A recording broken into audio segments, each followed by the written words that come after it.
धन बराबर हो यह जरूरी नहीं है। योग्यताएं सबकी अलग अलग होती हैं। किसी के पास धन ज़्यादा, किसी के पास कम, किसी के पास में विद्या अधिक है, किसी के पास में विद्या कम है। कोई बड़े पोस्ट पर है, कोई छोटे पोस्ट पर है, कोई नौकरी कर रहा है, कोई काम कर रहा है। सबके अपने अपने ढंग हैं। लेकिन असली बात है, आप कहीं भी काम करें, कोई भी काम करें, कहीं भी रहें, प्रसन्न मन वाला होना चाहिए। धन की कमी हो इसका मतलब नहीं कि प्रसन्न मन ना हो। जब आप कम धन में भी प्रसन्न नहीं रह सकते तो ज़्यादा धन हो जाएगा तो भी प्रसन्न नहीं रह पाएंगे, क्योंकि उससे कोई मतलब नहीं है। ज़्यादा धन वाले भी दुखी और अशांत लोग हैं। अच्छा, आप तो राजमिस्त्री हैं, ऐसे घरों की बनाने जाते होंगे जो बड़े लोग हैं, उनको भी देखो कैसी दुनिया है उनकी। लोग भी दुखी रहते हैं, शांत रहते हैं, और बहुत सामान्य लोग भी प्रसन्न और आनंदित रहते हैं। तो ये हमारी अपनी जिम्मेदारी होती है कि हम परिवार में कुछ ऐसा ढंग से जीवन जिए, अपने आप में ऐसा ढंग से जीवन जिए कि हमारा जीवन सुखद हो, शांतिमय हो। देखिए, कल आपके यहाँ वो आए थे नेताजी की श्रीमती, तो मैंने कहा कि भाई आप ही हैं जो परिवार से मिलते हैं, आप ही हैं जो व्यवसाय में जाते हैं। आप ही ठीक ठाक नहीं रहेंगे तब क्या होगा? कहीं भी जाएंगे तो बढ़िया परिणाम नहीं आएगा। कोई बीमार हो और मन अप्रसन्न हो, फिर परिवार वालों से मिलेगा तो क्या करेगा वो? तो बढ़िया रिजल्ट नहीं ला सकता है वो, क्योंकि खुदे वो ऐसा है।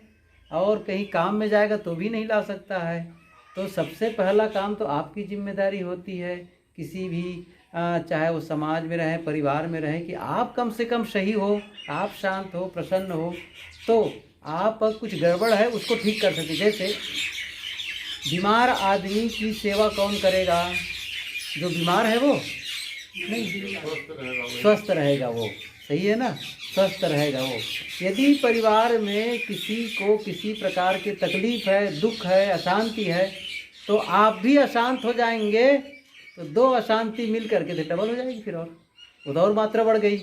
लेकिन आप यदि शांत रहेंगे, आप संतुलित रहेंगे, तो उसको कुछ सांत्वना दे सकते हैं, समाधान दे सकते हैं। तो पहला काम क्या करना पड़ेगा?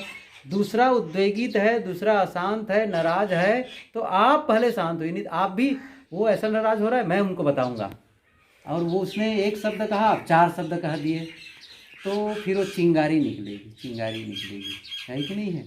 तो कम से कम कोई एक सदस्य को तकलीफ है, चाहे वो मन से, शरीर से, तो घर के और सदस्यों का भी काम है कि वो अपने आप को संभाल कर रखे, ताकि जो किसी प्रकार गड़बड़ी है उसको भी संभाला जा सके, और ये सबकी जिम्मेदारी बनती है।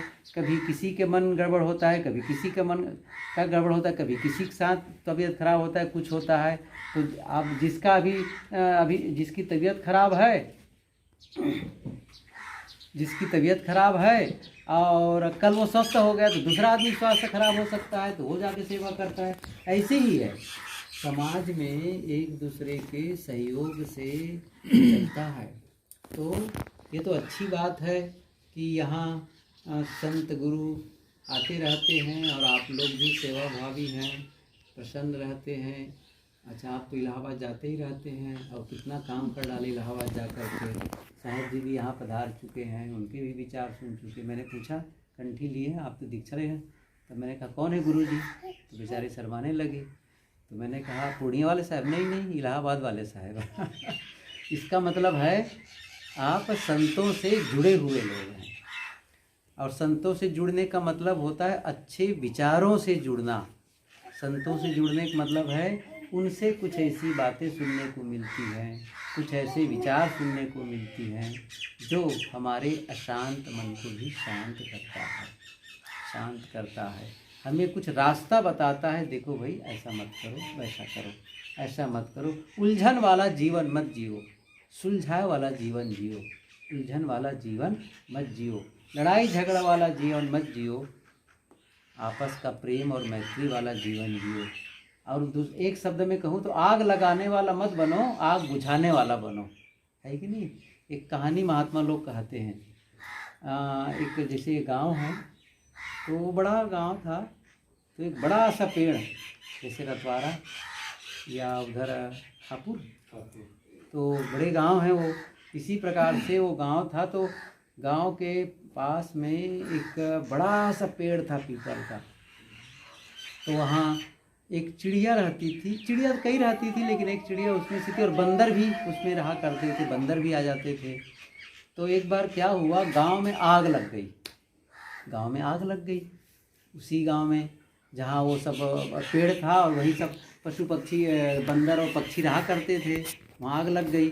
तो अब गांव वाले, क्या होता है गांव में आग लगने पर, लोग अपना बर्तन लेते हैं, बाल्टी लोटा जो भी मिलता है, चाहे वो तालाब से हो, कुआं से हो, कहीं से ही पानी निकाल करके वो बुझाना चाहते। तो सब लोग लग गए बुझाने के लिए। तो छोटी जो चिड़िया थी ना, चिड़िया, छोटी चिड़िया क्या करती थी, तालाब में जाती थी और चोंच में पानी भर करके आती थी और आग में डालती थी। इतनी तेज़ी से उड़ती थी, जाती थी। तो बंदर बैठे देख रहा था, वो चुपचाप बैठा था, वो नहीं जा कुछ कर रहा था। तो फिर एक बार चिड़िया जब आकर के अपने घोंसले में बैठती है, और ये करते करते कई बार कर चुकी तब, और फिर करने वाली थी, तो बंदर ने क्या कहा कि तू बड़ा मूर्ख है, तू बड़ा मूर्ख है। चिड़िया से कहता है तू बड़ा मूर्ख है कि क्यों, तुम्हें ऐसा लगता है कि तुम कितना बड़ी, तुम्हारी चोंच कितनी बड़ी है और उसमें कितना पानी आएगा, क्या उससे आग बुझ जाएगी, उससे आग बुझ जाएगी, इतनी मेहनत कर रहे बेकार के, बड़े मूर्ख हो तुम। तो चिड़िया ने क्या कहा, चिड़िया ने कहा कि भैया, मैं ये तो नहीं जानती कि मेरे चोंच में पानी ले जाने से आग बुझेगी कि नहीं बुझेगी, लेकिन मैं ये जानती हूँ कि जब कभी इस गांव का इतिहास लिखा जाएगा, जब कभी इस गांव का इतिहास लिखा जाएगा, तो मेरा नाम आग लगाने वाले में नहीं होगा, आग बुझाने वाले में होगा। किसमें होगा, आग बुझाने वाले में होगा। कहने का मतलब है, हमें अपना भी शीतल रहना है, दूसरों को भी शीतलता प्रदान करना है। यही बुद्ध कर गए, यही महावीर कर गए, यही कबीर कर गए, यही गुरुदेव जी कर गए, अभी भी संत लोग यही सब कर रहे हैं। तो ऐसा नहीं कि हमारे शरीर के कपड़ा पहने तभी ऐसा कर सकते हैं, नहीं। किसी भी, आपका अपना परिवार है, आपका अपना समाज है, तो आपकी जिम्मेदारी बनती है हमारा परिवार आपस में प्रेम और विश्वास के साथ रहे। ये कितनी अच्छी बात है। तो कभी कभी सामान कम, कभी ज़्यादा, कोई बात नहीं है, थोड़ा कम ज़्यादा है तो चलेगा, लेकिन प्रेम तो बना रहे। ऐसा थोड़ी है कि कपड़े कम है कि ज़्यादा है। और कभी भी कहीं जाते हैं हम लोग, शिकायत नहीं आता है। क्या शिकायत नहीं आता है कि घर भर के लोग खाते हैं, हमें खाने को नहीं देते, और घर भर के लोग बढ़िया बढ़िया कपड़ा पहनते हैं, हमको पहनने के लिए कपड़े नहीं देते हैं। सब लोग अच्छे मकान में रहते हैं, हमको बाहर लगा देते हैं हम लोग का हमारा बिस्तर। ऐसा कोई शिकायत नहीं करता है। क्यों? जो घर के लोग खाते हैं उनको भी देते हैं, जो घर के लोग पहनते ओढ़ते रहते हैं वो सारी व्यवस्था रहती है। अंतर कहाँ पड़ जाता है? केवल मन का फर्क है। उसने मेरी बात नहीं मानी, उसने वैसा कर दिया, उसने वैसा बोल दिया।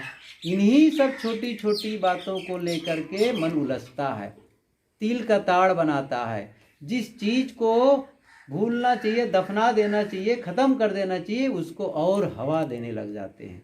तो क्या होता है? परिवार में अशांति बनने लग जाती है। तो ये काम न करें, और जीवन गुजर के लिए मेहनत तो करनी पड़ेगी। जैसे अमित जी कर रहे हैं काम, और छोटा वाला पढ़ रहा है क्या? किस क्लास में हो?